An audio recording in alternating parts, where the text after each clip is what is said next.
So I went ahead and just labeled my axes for this graph. So you can go ahead and pause if you want and do that also. But I just want to make the video shorter. So for secant, we're going to start with step 1. We're going to graph the cosine function. So I'm going to go down here, and hopefully you guys have this memorized, that it starts at 0, 1, goes down, dips back up. Dips back up. I don't know if that's a phrase, but I said it. And then we're going to go back in the opposite direction. Dips down, comes back up. There we go. Step 2, we're going to draw asymptotes at each x-intercept. So again, I'm going to look at all my x-intercepts where I cross the x-axis and draw asymptotes there.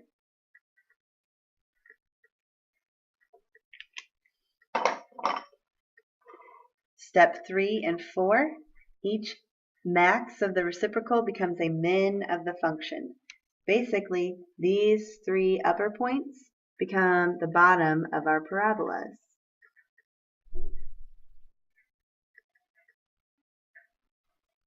And step 4, the min of the reciprocal is a max of the function. So these mins down here now become the tops of our parabolas.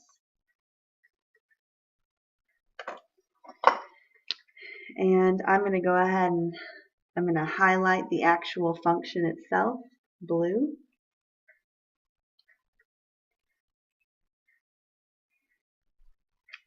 And then I'm going to erase that cosine function because it's not actually part of our graph.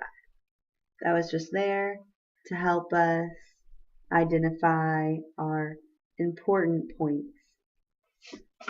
And there we go. So that one went really quick because we have the parent function memorized. The tricky part for you guys is definitely going to be graphing the reciprocal. Once you do that, drawing the parabolas is a cinch.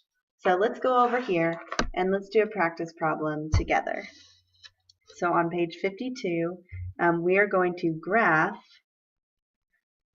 y equals negative 3 secant of x over 2.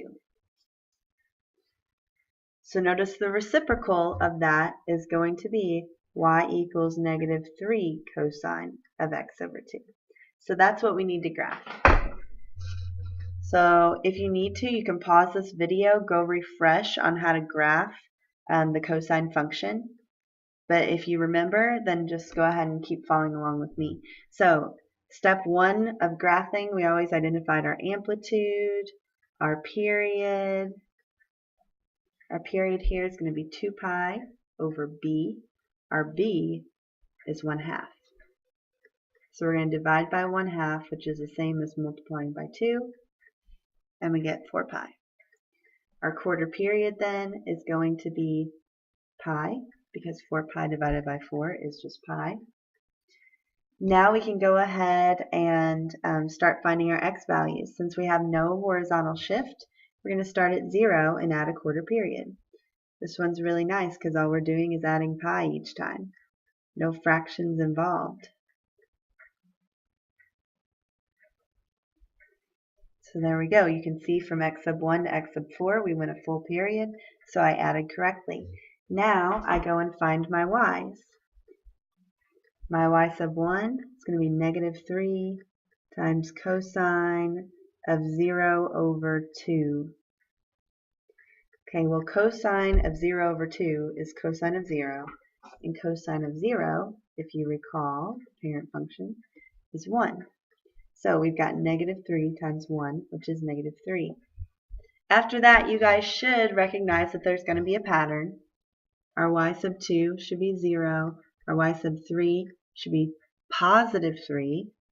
We dip down to 0, and then for our last point, end up back at negative 3. That's our pattern. So it's always good to find the very first one. Make sure you got that correct, and then your pattern will follow. That's the difficult part. Once you get that done, you go ahead and graph it.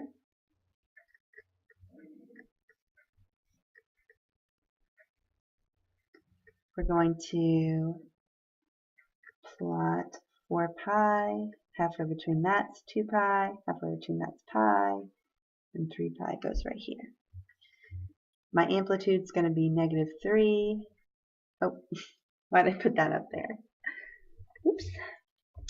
And then 3 and -3. There we go. I'm going to plot my points, start at -3, go up.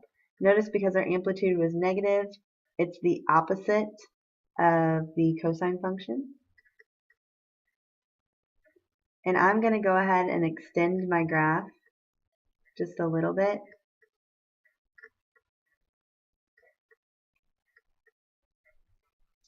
Well, that was a little off. Should be right here. There we go. Okay, I just wanted to extend it so I had a couple more asymptotes in there. So now my step 2, I'm going to actually draw those asymptotes in. And I guess I'm going to do it with highlighter. I just like color too much. So here's my x-intercepts. Wherever those are, you put asymptotes.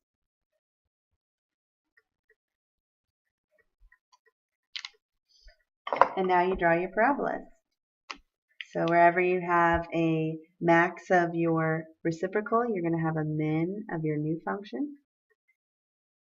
And wherever you have a min of your reciprocal, you're going to have a max of your new function. And voila, you're done.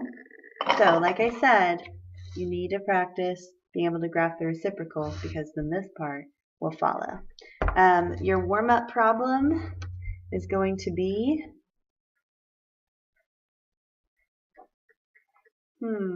let's make one up. That's always fun. You never know what you're going to get. Y equals 1/2 cosecant of 2x. I guess I'll be nice. I won't do a horizontal shift and a vertical shift. So this is your warm-up problem. Go ahead and give that a try.